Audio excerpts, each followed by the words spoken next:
السلام علیکم ورحمۃ اللہ وبرکاتہ نحمدہ ونصلی علی رسولہ الکریم اما بعد فاعوذ باللہ من الشیطان الرجیم بسم اللہ الرحمن الرحیم رب اشرح لی صدری ویسر لی امری واحلل عقدۃ من لسانی یفقہوا قولی۔ آج انشاءاللہ ہم دوسرا پارہ یعنی سیقول السفہاء جو ہے وہ انشاءاللہ کریں گے، اور اس کے اندر جو قرآن کے پیغامات ہیں وہ میرے الفاظ میں ہوں گے، لیکن وہ ساری جو فہم ہے وہ انشاءاللہ قرآن کا۔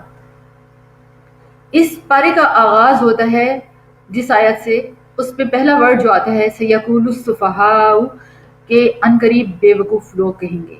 اب یہ بے وقوف کا ورڈ اللہ نے بولا ہے، لیکن کن لوگوں کے لیے بولا ہے؟ جو اللہ کے دین پر، اس کے فیصلوں پر اعتراض کرتے ہیں۔ جب لوگ اللہ تعالیٰ کے فیصلوں پر اعتراض کرتے ہیں تو عین ممکن ہے کہ صحیح بات کہنے کے باوجود آپ پر بھی لوگ اعتراض کریں، کیونکہ ہوتا یہی ہے کہ لوگوں کو عام طور پر جو باتیں کرنی ہوتی ہیں وہ کرتے ہیں، علم نہیں ہوتا۔ لیکن ہمیں اس صورت میں کیا کرنا چاہیے کہ ان باتوں کی کوئی پرواہ نہیں کرنی چاہیے۔ اور اس پس منظر میں جس میں رسول اللہ صلی اللہ علیہ وسلم تشریف لائے، اور آپ صلی اللہ علیہ وسلم نے آ کر جب نماز پڑھانی شروع کی مدینہ میں، تو نماز پڑھانے کا جو رخ ہوتا تھا، کیونکہ اس وقت مسجد اقصیٰ کی طرف ہی ہوتا تھا، اور جو نصارہ تھے وہ مشرق کی طرف رخ کر کے نماز پڑھتے تھے، تو اس وقت یہ جو حکم نازل ہوا تحویل قبلہ کا، یہ اس کے پہلا جو تھیم ہے کہ تحویل قبلہ کے حکم پر آپ صلی اللہ علیہ وسلم نے عصر کی نماز پڑھا رہے تھے، اور آپ کی ظاہر چاہت اور ڈیزائر یہی تھی کہ مکہ جو ہے اللہ کا جو گھر ہے وہ دوبارہ سے قبلہ بنے۔ تو اللہ نے یہ آیت نازل کی، اور اس کے دوران میں نماز عصر کے دوران میں قبلے کا رخ چینج ہو گیا، اور مسجد قبلتین میں آپ صلی اللہ علیہ وسلم عصر کی نماز میں ہی انہوں نے اپنی ڈائریکشن جو ہے وہ قبلہ کی طرف کر لی، اور صحابہ نے بغیر کسی چوں چرا کے آپ صلی اللہ علیہ وسلم کو فالو کیا۔ اتباع رسول صلی اللہ علیہ وسلم جو ہے وہ اصل میں صحابہ کرام نے ہی کیا، اور ہمارا کام کیا بنتا ہے کہ ہمیں بھی جب اللہ کا کوئی حکم پتہ چلے تو ہم فوراً اس پر کیا کریں؟ ہم اس پر عمل کریں اور اس بات کو قبول کر لیں۔ دوسری بات اللہ تعالیٰ فرماتے ہیں کہ تم امت وسط ہو۔ امت وسط کون سی؟ امت محمدیہ، یعنی وہ امت جو آپ صلی اللہ علیہ وسلم کی امت ہے، یعنی جو مسلمان امت کے پاس علم ہے، اس کی بنا پر اس کو امت وسط کہا گیا، کیونکہ یہ باقی تمام امتوں پر گواہ ہوگی، اور پھر ہمارے نبی صلی اللہ علیہ وسلم تمام نبیوں پر گواہ ہوں گے۔ تو اس لحاظ سے اللہ تعالیٰ نے ہمیں جو عزت دی ہے، جو مقام دیا ہے اور جو وقار دیا ہے، اس کو بڑی توجہ دینے کی ضرورت ہے کہ یہ مقام ہمیں ایسے ہی نہیں ملا، اس علم کی بنا پر ملا، اور وہ علم کون سا ہے؟ وہ اللہ کے دین کا علم، قرآن و سنت کا علم۔ اور پھر اس کے بعد ایک چیز جس پر موٹیویٹ کیا جاتا ہے وہ یہ کہ انسان جب بھی کوئی عمل کرے تو وہ یہ ضرور سوچ لے کہ اس کی نیت کیا ہے، اور وہ یہ عمل کرنے کیوں لگا ہے۔ اگر اس کا نیت اللہ کی خاطر ہے تو پھر دوسری چیز یہ ہوتی ہے کہ اس عمل کو کرنے میں ہم یہ دیکھیں کہ ہمارا عمل آپ صلی اللہ علیہ وسلم کی سنت سے میچ کرتا ہے کہ نہیں۔ دنیا کے معاملے میں اللہ تعالیٰ نے ہمیں چھوڑ دیا۔ ایک دفعہ رسول اللہ صلی اللہ علیہ وسلم کے پاس کچھ لوگ آئے مدینہ سے، انہوں نے کہا کہ آپ صلی اللہ علیہ وسلم بتائیں کہ ہم اس طرح کھجور کے درخت کس طرح لگانا چاہتے ہیں، تو آپ نے مشورہ دیا۔ اگلے سال ان کی اتنی اچھی پیداوار نہیں آئی، تو آپ صلی اللہ علیہ وسلم کے پاس دوبارہ آئے تو پوچھنے لگے کہ یا رسول اللہ صلی اللہ علیہ وسلم ہماری پیداوار اتنی اچھی نہیں آئی۔ تو آپ صلی اللہ علیہ وسلم نے فرمایا کہ جیسا دنیا کے معاملے میں تم چاہو کرو، یعنی یہ جو پروڈکٹیوٹی ہے، پروگریس ہے، اگر اس میں تمہیں کوئی طریقے اور ٹولز ملتے ہیں تو ضرور اپناؤ، لیکن اس سے یہ پتہ چلتا ہے کہ ایمانداری، سچ پر چلنا، سچ بولنا، حق حلال کا کمانا، یہ بہرحال ہماری ہر چیز میں جو ہے وہ لازمی ہوگا۔ تو دین اور دنیا کو ہم سیگریگیٹ نہیں کر سکتے۔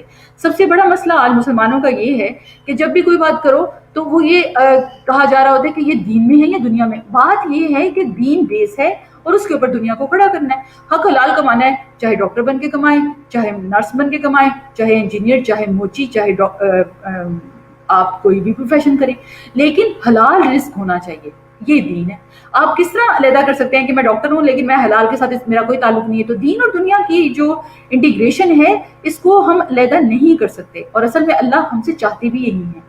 پھر اس کے بعد یہ بات آیت نمبر 146 میں جس میں اللہ تعالیٰ نے علم کی بنیاد کے بارے میں بات کی کہ جس شخص سے یعنی کہ انسان جب اس کے پاس علم آ جاتا ہے اور وہ پھر بھی اس علم کو چھپاتا ہے دوسروں سے تو وہ بڑا ظلم کرتا ہے۔ رسول اللہ صلی اللہ علیہ وسلم نے فرمایا جس شخص سے علم کی کوئی بات پوچھی جائے اور اسے وہ چھپا دے تو روز قیامت اس کے منہ میں آگ کی لگام میں سے ایک لگام ہوگی۔ اسی لیے بڑا کانشیس رہنے کی ضرورت ہوتی ہے جب ہم سے کوئی سوال پوچھتا ہے، یعنی جن لوگوں کو تھوڑا دین کی سمجھ ہوتی ہے یا دین کا علم ہوتا ہے، ان کی بہت بڑی ذمہ داری ہوتی ہے علماء کی کہ وہ جب جواب دیں تو وہ بالکل ویسے دیں جو اس کا حق ہے، یعنی کہ قرآن و سنت سے صحیح ثابت شدہ، اتھینٹک۔ پھر ہر ایک کی زندگی میں کوئی نہ کوئی سینٹر آف اٹریکشن ہوتا ہے، اور ہمیں یہ ضرور پہلے دیکھنا چاہیے کہ ہماری زندگی میں کیا سینٹر آف اٹریکشن ہے، کیونکہ آیت نمبر 148 میں اللہ تعالیٰ نے اس چیز کی طرف جو رجوع اللہ کرنے کے لیے ہمیں اپنا جائزہ لینے کی جو ضرورت ہے، یہ فاستبقوا الخیرات، نیکیوں میں ہم آگے بڑھنا چاہتے ہیں، تو پہلے ہمیں یہ دیکھنا پڑے گا کہ ہمارا سینٹر آف اٹریکشن کیا ہے۔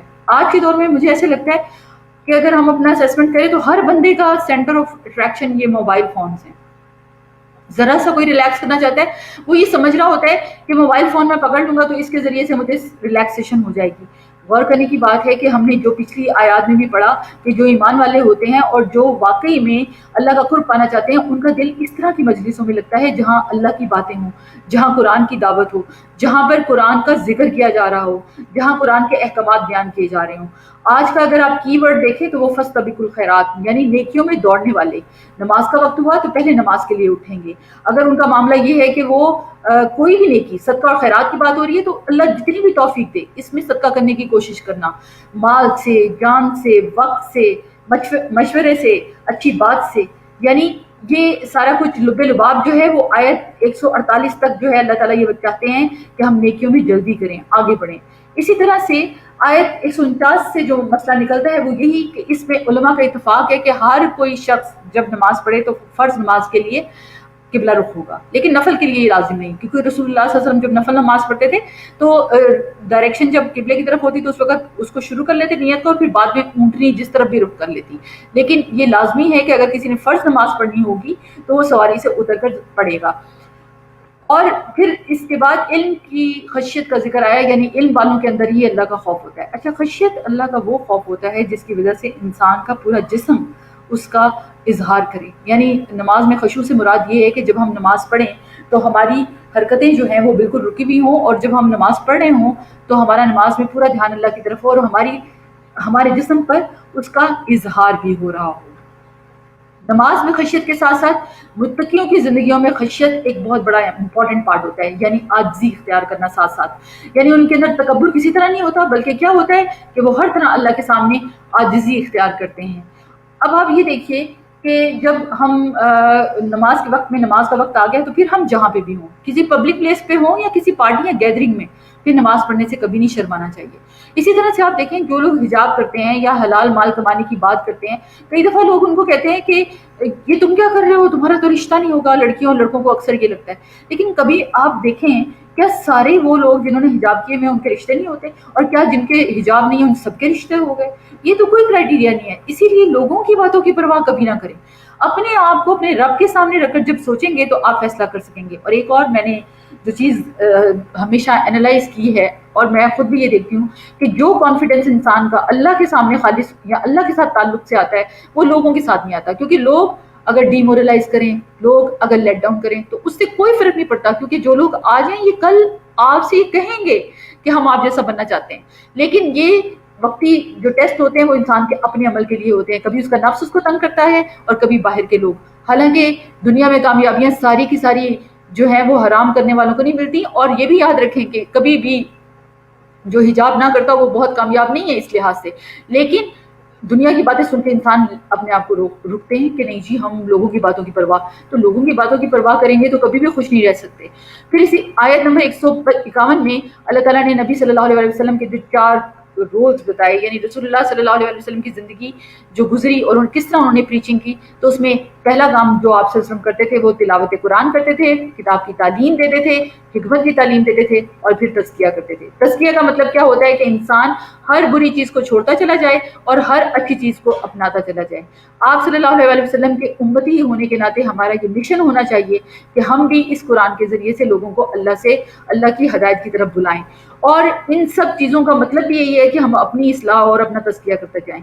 جب بھی ہم نے کوئی کام نیکی کا کرنا ہے، یعنی کوئی بھی اللہ کی آیت کو سمجھ آتی ہے تو اس پہ عمل خود کرنا ہے، دوسروں تک ہمارا کام صرف یہ ہے کہ ہم پہنچا دیں اور پھر ان کے اوپر ہم ٹھیکیدار نہ بنیں۔ آیت 152 میں اللہ تعالیٰ کے ذکر کی بات ہوتی ہے، اور یہ بہت بہترین عمل ہے۔ انسان جب دنیا سے رخصت ہوتا ہے تو اس کی زبان پر وہی ذکر ہوگا جو وہ دنیا میں کرتا رہا، اسی لیے جو لوگ اللہ کا ذکر کرنے والے ہوتے ہیں اللہ تعالیٰ ان کو کلمہ بھی نصیب فرما دیتے ہیں۔ ذکر کے بہت سارے فائدے ہیں، ایک تو یہی بات ہے کہ اس سے ایمان بڑھتا ہے، اس سے اللہ کی خشیت بڑھتی ہے، اور پھر ذکر سے انسان اللہ کا قرب پاتا ہے۔ جتنا ذکر کریں گے، جتنا شکر کریں گے، جتنا آپ اور ہم صبر کریں گے، اتنے ہی اللہ کے ہاں خوشحال لوگ اور اتنے ہی کامیاب لوگوں میں شمار ہوتے جائیں گے۔ صبر کرنے کے لیے جو بات بہت اہم ہے وہ یہ ہے کہ جو لوگ صبر کرنے والے ہوتے ہیں ان کو اگر صبر کا اجر پتہ چل جائے نا کہ صبر پہ اجر کتنا ہے، بے حساب اجر ہے۔ قرآن پاک میں ایک آیت میں آتا ہے کہ صبر کا اجر بے حساب ہے، اور یہ بے حساب میرے اور آپ کے لحاظ سے نہیں ہے، یہ بے حساب اللہ اور رسول کے لحاظ سے ہے۔ جو اللہ کی راہ میں جان دے دیں ان کے بارے میں آتا ہے کہ وہ شہید ہیں، یعنی تم شعور نہیں رکھتے کہ وہ، تم سمجھتے ہو کہ وہ مر گئی جبکہ ان کو موت نہیں آئی، وہ زندہ ہیں۔ پھر آیت نمبر 155 میں اللہ تعالیٰ فرماتے ہیں کہ انسان کو، یعنی جس کا مفہوم ہے کہ ہم آزمائیں گے ضرور، خوف سے، بھوک سے، جان کی کمی سے، مال کی کمی سے، پھلوں کی کمی سے، کیونکہ انسان کی آزمائش ہر صورت میں دنیا میں ہوگی، کیونکہ دنیا ہے ہی امتحان کی جگہ۔ جو بدلہ ملنا ہے وہ قیامت کے دن ملے گا، اور قبر جو ہے وہ انسان کو ایک طرح سے سمجھیں جو مومن ہے اس کو آرام کے لیے ملے گی، ادروائز جو اعمال ہم دنیا میں کرتے رہے ہیں اس کا بدلہ جو ہے وہ ہمیں قبر کے بھی بعد ملے گا، لیکن حساب کا وقت کیونکہ شروع ہو جائے گا اور اس کے مطابق انسان کے ساتھ ڈیلنگز ہوں گی، اور قبر کا عذاب بھی جو ہے وہ لازم ہے، اگر برے اعمال ہوں گے تو اس پہ اس آزمائش کے بعد اس سے بھی گزرنا پڑتا ہے۔ پھر ایک اور بات جو قرآن پاک میں اللہ تعالیٰ نے فرمائی کہ جو لوگ صبر کریں گے، یعنی جب اللہ ان کو آزماتا ہے تو اللہ تعالیٰ ان کو صبر کی بہت ساری موٹیویشنز بھی دیتے ہیں۔ اللہ تعالیٰ فرماتے ہیں کہ جو صبر کرنے والے لوگ ہوتے ہیں ان کا پورا ان کو شمار دیا جائے گا۔ اس وقت انسان کہے گا کاش دنیا میں ساری ہی چیزیں، ساری ہی پریشانیاں وہ سہ لیتا، صبر کر لیتا، تاکہ آج قیامت کے دن اس کو اتنا جب اجر مل رہا ہوگا تو وہ ساری آزمائشوں کو بھول کر صرف یہ سوچے گا کہ باقی جو مشکلیں بھی آنی تھی وہ آ جاتی تاکہ مجھے یہ صبر کا اجر آج قیامت کے دن ملتا۔ صبر کا اجر ایک تو خوشخبری کی صورت میں ملتا ہے، خیر کثیر کی صورت میں ملے گا، بے حساب اس کا اجر ہے، ایک یہ بشارت ہے، اور دوسرا صبر کے بدلے میں انسان کی مغفرت بھی ہو جاتی ہے۔ اس لیے مصیبت آنے پر، جب بھی مصیبت آ جائے تو مومن ایمان والے لوگوں کا معاملہ کیا ہوتا ہے کہ وہ انا للہ و انا الیہ راجعون پڑھتے ہیں، اور جب انسان آخرت کو یاد کر لیتا ہے تو مصیبت اس پر ہلکی ہو جاتی ہے اور دنیا جو ہے اس کے لیے گزارنا آسان ہو جاتی ہے۔ دنیا کی مشکلیں، ایک بات یاد رکھیں، دنیا ہی کے اندر ہیں، اس کے بعد یہ ساری کی ساری مشکلیں ختم ہو جاتی ہیں، اور پھر جب انسان کی موت کا وقت آتا ہے اور اس کو اللہ کے پاس جانا ہوتا ہے تو چونکہ اس نے دنیا میں زندگی صبر کے ساتھ گزاری ہوتی ہے، اللہ کے حکموں پر صبر کر کے انسان چلتا ہے، کبھی نفس کی طرف سے اس کو مشکلیں آتی ہیں تو وہ صبر کرتا ہے، کبھی معاشرے کی طرف سے اس پہ مشکلیں آتی ہیں تو وہ صبر کرتا ہے، اور یہ صبر اس کو اللہ کے ہاں کامیاب ترین شخص بناتا جاتا ہے۔ اس لیے جب کبھی انا للہ و انا الیہ راجعون پڑھیں تو اس کے ساتھ ساتھ یہ بھی پڑھیں الحمدللہ علی کل حال، کیونکہ اللہ کو ایسے لوگ بڑے پیارے ہوتے ہیں۔ صبر کرنے والوں کے لیے اللہ تعالیٰ کی 3 نعمتیں جو اللہ نے بیان کی، ایک تو سب سے پہلے انسان کو اللہ کی رضا حاصل ہو جائے گی، دوسری وہ اللہ کی رحمت کا حقدار ہوگا، اور تیسری اللہ اس کو ہدایت کے راستے پر چلا دیں گے اور اس کے لیے ہدایت کا راستہ آسان کر دیں گے۔ آپ دنیا میں دیکھتے ہیں یہ بہت زیادہ، کیونکہ یہاں پر حضرت ہاجرہ کے بارے میں آیات آتی ہیں، کیونکہ حضرت ہاجرہ نے اپنے بیٹے کو، حضرت اسماعیل کو اکیلے پالا تھا، ابراہیم علیہ السلام ان کو چھوڑ کے چلے گئے تھے۔ بہت ساری مدرس یہ کمپلین کرتی ہیں کہ باپ جو ہیں وہ تربیت اولاد میں حصہ نہیں لیتے یا ان کو مشکل ہوتی ہے، اور کئی دفعہ مائیں سنگل ہوتی ہیں، ان کو سارے کام کرنے ہوتے ہیں، بچوں کو بھی پالنا ہوتا ہے، لیکن ایک بات یاد رکھیں پھر ماؤں کا یہ اجر بے حساب ہے۔ اگر وہ اس صبر سے گزر کر اپنی اولاد کو اچھے طریقے سے اللہ کی مرضی کے مطابق پالتی ہیں تو اللہ ان کا اجر بے حساب دے گا۔ اور پھر اللہ تعالیٰ کے ہر کام میں کوئی نہ کوئی حکمت ہوتی ہے، تو زندگی میں اگر ایسی کوئی آزمائش ہو کہ اکیلی زندگی گزارنی پڑے تو اپنے رب سے کنیکٹ کر کے سب کچھ اس پر چھوڑ کر اس سے بدلے کے امیدوار ہو جانا، یہی ہمارا کام ہے۔ اللہ کی رحمت سے وہی لوگ محروم رہیں گے جو اللہ پر، آخرت پر، فرشتوں پر کا انکار کرتے ہیں اور وہ اللہ کی آیات کو نہیں مانتے۔